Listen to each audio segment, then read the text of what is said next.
Père Baldo-Alagna, bonjour. Bonjour à vous, chers amis de Radio Maria, tous ceux que vous nous suivez sur les fréquences, sur Internet, sur les réseaux. Eh bien, nous sommes au mois de juin, le mois du Sacré-Cœur, mais surtout pour nous, dans cette liturgie pascale qui arrive après 50 jours, on arrive à dimanche prochain à la Pentecôte. Et alors, devenir chrétien et la Pentecôte, ils ont beaucoup de choses à partager, on peut dire. Et oui. Et j'aimerais bien commencer pour parler de la Pentecôte en parlant des Actes des Apôtres qui racontent un épisode assez curieux. En arrivant à Éphèse, Saint Paul trouva des disciples et leur dit, avez-vous reçu l'Esprit Saint quand vous êtes venus à la foi? Et il répondit, nous n'avons même pas entendu dire qu'il y a un Saint-Esprit. C'est le 19e chapitre des Actes, du premier verset au suivant. Alors, si aujourd'hui, moi, je vais dans la rue et je vais poser la même question à certaines qui sont chrétiens, quand même, les chrétiens. Je ne veux pas poser la question à d'autres. Alors, je sais que peut-être on aura soit la même réponse, mais une réponse similaire, dans le sens qu'il y a un Saint-Esprit, peut-être ils le savent, mais parfois ils ne savent pas ce qu'il représente pour leur vie.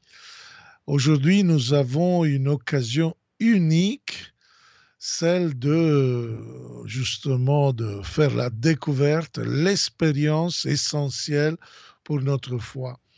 Nous proposons donc, avec l'aide de l'Esprit Saint, de retracer toute l'histoire du salut, à la recherche de la présence douce, silencieuse du Saint-Esprit. Alors, attachez les ceintures, on va commencer. Il a été dit, en un mot terrible mais vrai, que la violence est la sage-femme de l'histoire humaine parce qu'il n'y a pas de changement profond qui en fait n'a pas été marqué par les guerres, les révolutions, le sang. Donc ce n'est pas le cas dans notre histoire du salut que Dieu a comme protagoniste. Sa sage femme, ce n'est pas la souffrance, ce n'est pas l'enfantement, etc. C'est le Saint-Esprit, c'est-à-dire la force de l'amour, l'esprit de l'amour. Chaque nouveau départ, chaque saut de qualité dans le déploiement du plan divin du salut révèle une intervention spéciale de l'Esprit de Dieu. Allons prendre les pères de l'Église, particulièrement je vais prendre Saint Basile et certains pères grecs, qui avaient parfaitement saisi ce point lumineux qui traverse la Bible comme une sorte de fil rouge jusqu'à ce qu'il devienne la lumière de l'après-midi du jour de Pentecôte. Pensez-vous à la création, dit Saint Basile, et elle a été travaillée dans le Saint-Esprit qui a consolidé et orné les cieux. Pensez-vous à la venue du Christ. L'Esprit Saint l'a préparé dans la plénitude de temps, il l'a réalisé en descendant sur Marie. Pensez-vous à l'Église, à la fondation de l'Église. C'est l'œuvre du Saint-Esprit. Pensez-vous à la parousie, cette venue en gloire de Jésus qui va juger les vivants et les morts. L'Esprit ne sera pas absent même alors lorsque les morts ressusciteront de la terre, que notre Sauveur sera révélé du ciel. C'est le Saint-Esprit de Spiritu Santo de Saint Basile le Grand au numéro 16-19. Alors, vous voyez, la Pentecôte, donc, c'est vraiment la fête fondamentale, centrale de toute notre existence, ensemble à Noël, à Pâques, à l'Ascension. Parce que nous donne vraiment un mystère du Christ qui va vraiment être complètement illuminé, éclairé et révélé. Donc, approfondissons cette grande vision en la faisant couler lentement sous nos yeux. Jésus, le lendemain de Pâques, a retracé l'Écriture pour expliquer aux disciples tout ce qui se référait à lui. Je cite ce qu'il dit Jésus aux disciples d'Emmaüs au chapitre 24 de Luc. Le jour de la Pentecôte, en effet, la même Écriture est éclairée dans le cœur des apôtres qui reçoit une langue de feu. Au commencement, dit la Bible, Dieu créa le ciel et la terre.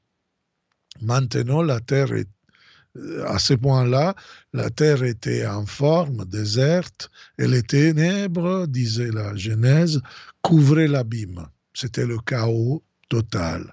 Mais voici l'Esprit de Dieu planait sur les eaux, c'est-à-dire la lumière, l'ordre, l'harmonie. Et donc, là, l'esprit peut donner de l'ordre, de la lumière, peut séparer, parce que la création est faite par séparation, hein, parce que la séparation, en effet, parfois, pas toujours, mais parfois met de l'ordre. Surtout quand on fait discernement, il faut séparer le bien du mal, non? Alors, c'est l'œuvre du Saint-Esprit. Alors, les eaux rassemblées dans la mer par rapport à la terre, les herbes, les graines germées sur la terre, les étoiles dans le ciel, etc., etc. Quand ce monde était prêt à accueillir la vie, ces jours plus tard dans le langage figuratif de la Bible, des millions ou des milliards d'années plus tard, selon le calcul aujourd'hui qui nous dit la science, Dieu a dit « faisons l'homme à notre image ». Et il va utiliser justement ce pluriel qui nous dit qu'on est à l'image de Dieu Trinité. Il a façonné l'homme avec la boue de la terre, comme ça nous raconte la Genèse. Une façon d'exprimer qui signifie que Dieu a préparé avec justement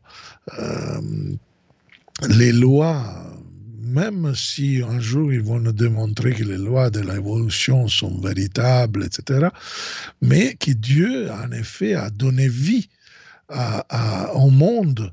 Et donc, il nous a mis au milieu d'autres êtres, alors, qui sont différents. L'Église, dans le catéchisme, il nous affirme un peu ça, que les êtres sont tous différents parce que particuliers, importants, donc importants, c'est les êtres les animaux, la végétation, donc, et l'homme, auquel a donné justement pas simplement l'instinct, pas simplement une intelligence instinctive, mais aussi à l'intérieur une lumière de la raison. Et encore de recevoir le souffle du Saint-Esprit. C'est pour cela que la Genèse au chapitre 2, verset 7, nous dit que Dieu a soufflé dans ses narines un esprit de vie et l'homme est devenu un être vivant. Donc, un être capable de vivre, c'est-à-dire de vivre en face à Dieu, de dialoguer avec son Créateur, d'être son ami, mais aussi se rebeller contre lui. C'est pour cela qu'il peut se sauver ou pas. Les animaux ne se sauvent pas et le pape François a dit que les animaux, quand ils meurent, vont directement au paradis sans jugement. Donc, vous voyez la différence que nous avons. Le choix de l'homme a conduit malheureusement à cette seconde possibilité et donc le péché originel est arrivé. Une fracture profonde s'est alors produite comme une dissonance qui a créé l'incommunicabilité entre Dieu et l'homme. Une espèce de pollution terrible spirituelle qui, au tournant des siècles, a changé le visage de l'humanité et de la terre. D'un objet de complaisance, elle est devenue une cause de dégoût pour Dieu. Dans certains cas, vraiment, nous voyons vraiment que certains chrétiens ne veulent pas entendre parler de Dieu. Mais Dieu ne s'est pas livré au mal.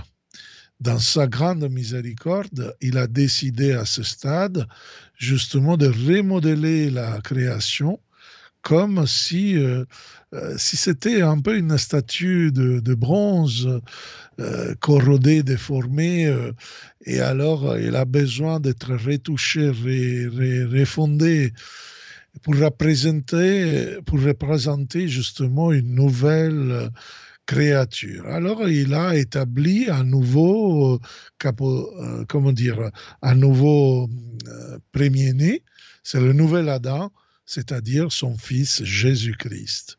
Il a tissé dans la chair de la Vierge Marie, au mieux dans le sang de la Vierge Marie, comme Adam l'avait tiré de la terre, donc vierge au commencement, par la puissance de l'Esprit, justement, il a donné début à cette nouvelle phase de l'histoire du salut. Et toute la vie de Jésus, pas simplement son commencement, se déroule sous le signe de l'Esprit Saint. C'est justement là qu'il commence à guider tous ses choix, qui accomplir les merveilles, et surtout dans le baptême du Jourdain, Jésus est consacré dans l'Esprit Saint et la puissance, dont dit les Actes des Apôtres, chapitre 10, verset 38, pour faire du bien et guérir toute forme de maladie, dit Acte 10, 38, jusqu'à justement à éliminer les liens justement de ceux qui étaient sous le pouvoir du diable. Un peu dans un verset, les Actes des Apôtres nous parlent du lien de la consécration de Jésus dans le Saint-Esprit, ce Messie, ce consacré, ce oint, justement, par l'Esprit Saint. Alors, vous voyez, Jésus est conduit par l'Esprit Saint, il révèle le Saint-Esprit, sur sa bouche, l'Esprit commence à acquérir des traits précieux. Il n'est pas simplement une force de Dieu, mais est une personne en Dieu, en effet, c'est-à-dire la personne de la troisième personne de la divinité, c'est le Saint-Esprit. Et en effet, il dit aussi qu'à travers la prédication, Jésus va annoncer que les disciples vont recevoir ce Saint-Esprit et qui vont témoigner avec cette force qui descendra d'en haut et le fera témoin jusqu'aux confins de la terre. Paul ajoute qu'il s'y préparera avec des gémissements ineffables, Romains 8, 26. À la fin de son œuvre terrestre, avec des signes, des prodiges, justement, œuvre du Saint-Esprit, œuvre, voilà, de cette divinité qui a consacré Jésus, qui a glorifié Jésus jusqu'à l'ascension à la droite du Père, nous voyons que sur la terre, arrive la grâce du Saint-Esprit à la Pentecôte. Maintenant, ils sont plus 12, mais 11 et quelques dizaines de disciples. On parle dans les actes qu'ils étaient 120. Ils vivent cachés, effrayés, ne sachant pas ce qu'ils doivent faire et ce qui signifie le commandement d'aller dans le monde entier pour prêcher l'Évangile. Jésus avait parlé ainsi, bien clairement, mais eux, ils sont habités par quelque chose qui ne les fait pas comprendre qu'est-ce que le Saint-Esprit veut. Et pour ainsi dire, encore, c'est le corps du Christ, mais sans sens, sans mouvement, qui a besoin qui en souffle un esprit de vie. Soudain, alors, le jour de Pentecôte, le miracle qui a marqué tous les grands commencements de l'histoire se renouvellent, à savoir la naissance du monde, celle de l'homme, celle du Christ. L'analogie avec la création du premier homme est visible, par exemple, en Jean 20, 22. Il est sorti des eaux en respirant et il a dit « Recevez l'Esprit Saint ». Donc, c'est vraiment un passage vraiment fort du Saint-Esprit, de la venue du Saint-Esprit dans la vie de l'Église par Jésus. Alors ils étaient réunis avec Marie le jour de Pentecôte au Cénacle. L'Esprit Saint a éclaté, a manifesté sa présence, sa lumière, son feu. Et particulièrement, les Actes des Apôtres nous disent que des langues de feu descendent sur chacun d'eux. Donc, on peut voir que le corps du Christ est muni d'une langue qui peut enflammer justement en l'utilisant. C'est pour cela que Pierre, le premier pape, il va prêcher en premier, justement en sortant du Cénacle à la Pentecôte, et des milliers vont être baptisés. Donc, produit de la Pentecôte, c'est tout de suite le fait que celui qui a été consacré, qui était ordonné à la dernière scène, va commencer sa mission à partir de la Pentecôte et de cette prise de conscience de son feu, avec la prédication qui produit par la parole, justement, le désir du baptême. Le baptême, donc, devient la manière pour rentrer dans ce corps de l'Église. Vraiment tout ça à Pentecôte. Et donc, dans cette chambre haute, dans ce cénacle, il y a la présence de Marie. Il n'y a pas de Pentecôte sans la Vierge Marie, en effet. Parce que la présence de Marie dans le cénacle sert précisément à rappeler ce lien entre la naissance de Jésus et celle de l'Église.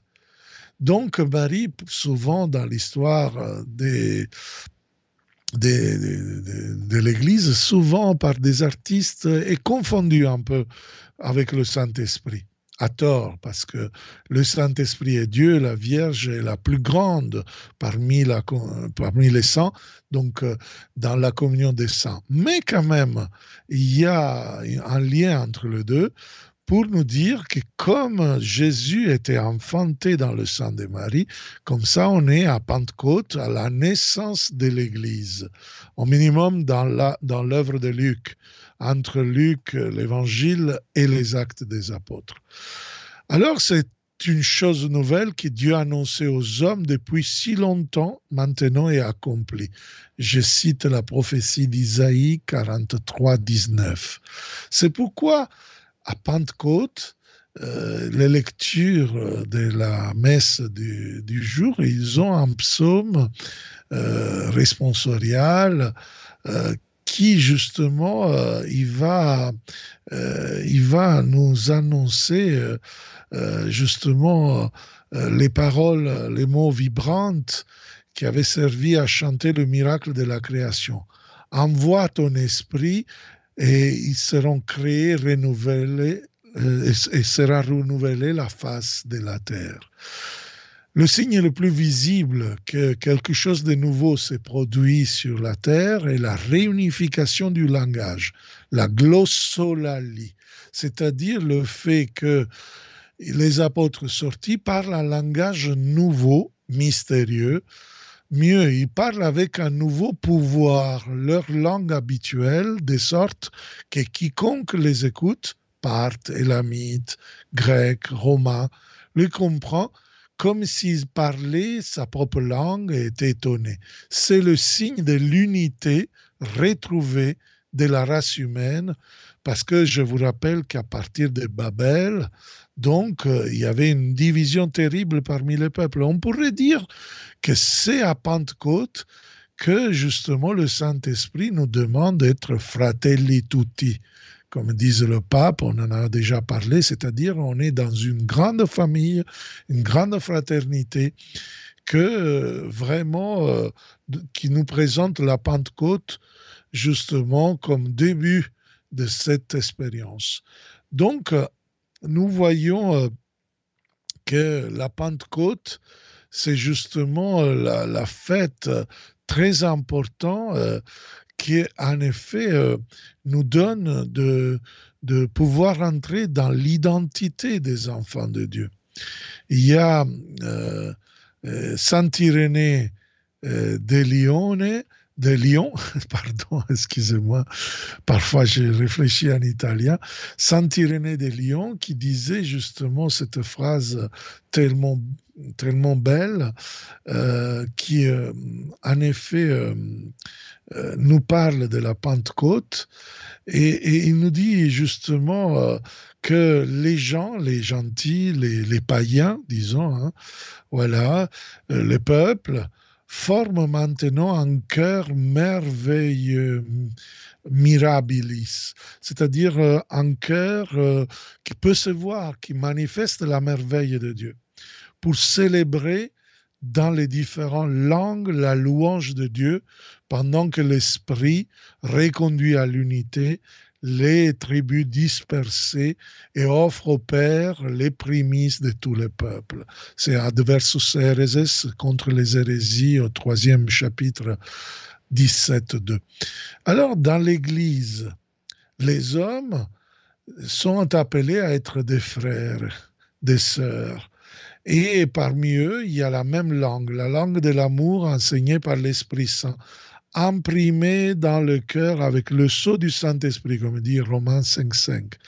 Et l'Esprit Saint, l'Esprit du Seigneur, a rempli l'univers.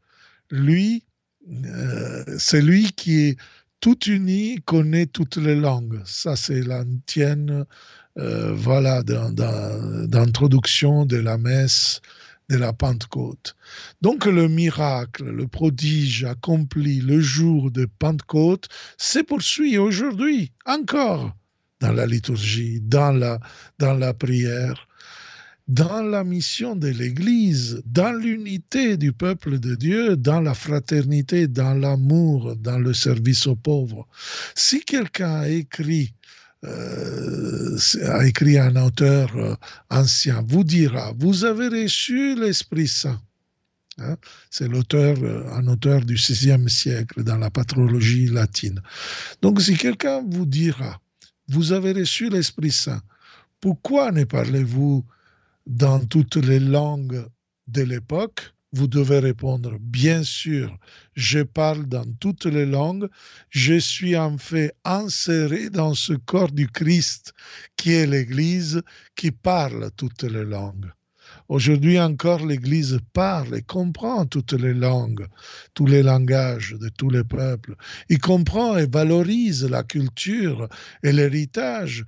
L'Église n'a pas une culture imposée à un peuple. Et même parfois, quand on l'a fait, heureusement, on est revenu en arrière en demandant pardon. Chaque peuple comprend l'annonce puissante de l'Évangile qui éclaire la culture, qui justement va accueillir Jésus dans sa culture. Mais rien n'est irréversible et définitif tant que nous sommes dans cette vie. D'irréversible, il n'y a que la promesse de Dieu. Tandis que la liberté de l'homme, on ne fait rien d'autre que boiter. Parfois, on fait les choses comme ça. La tentation, justement, anti-Babel, se cache toujours. Celle de faire les choses dans son coin, d'être égoïste, d'être centré sur nous-mêmes. Et c'est ça qui nous sépare, c'est ça qui nous fait boiter. Et donc, nous faire régurgiter l'orgueil. Alors, imaginez les phrases de ces hommes de Babel, faisons quelque chose qui atteint le ciel, c'est-à-dire mettons-nous à la place de Dieu, ou sinon la violence. Nous avons fait l'expérience justement de ce psaume qui est très beau. Si vous enlevez votre esprit, elles meurent et retournent à leur poussière. Donc, c'est vraiment l'expérience. Si tu nous enlèves l'esprit, il meurt et revient à la poussière. Nous mourrons et nous revenons à la poussière. C'est vraiment l'expérience que nous pouvons faire à chaque instant quand le Saint-Esprit n'est pas là. Donc, nous voulons nous serrer les uns les autres à toute l'Église pour invoquer choralement et particulièrement sur nous et sur le monde entier, sur les plus pauvres, sur ceux qui ont besoin justement cet Esprit Saint de réconciliation, d'unité, de paix, esprit que dans le baptême a signé le début de l'histoire du salut et que maintenant ils peuvent vraiment nous plonger dans notre identité, nous plonger dans notre rôle à jouer dans la mission de l'Église. Viens, Esprit Saint, remplis les cœurs de tes fidèles et envoie-nous le feu de ton amour. Vraiment, frères et sœurs, avec cette citation de la liturgie de Pentecôte, je m'arrête et je vous invite à nous regarder la prochaine émission de Devenir chrétien vendredi prochain, donc dans laquelle on va continuer jusqu'à la fin de juin dans cet itinéraire pour devenir chrétien. Soyez tous bénis. Au revoir. Merci beaucoup, Père Baldo Alagna, et à vendredi prochain. Chers auditeurs de Radio Maria, c'était l'émission Devenir chrétien avec le Père Baldo Alagna qui nous a parlé aujourd'hui de la Pentecôte. Notre thème, c'était la Pentecôte renouvelle le Saint-Esprit dans l'histoire du salut, et vous pourrez réécouter cette émission en podcast sur notre site internet www.radiomaria.fr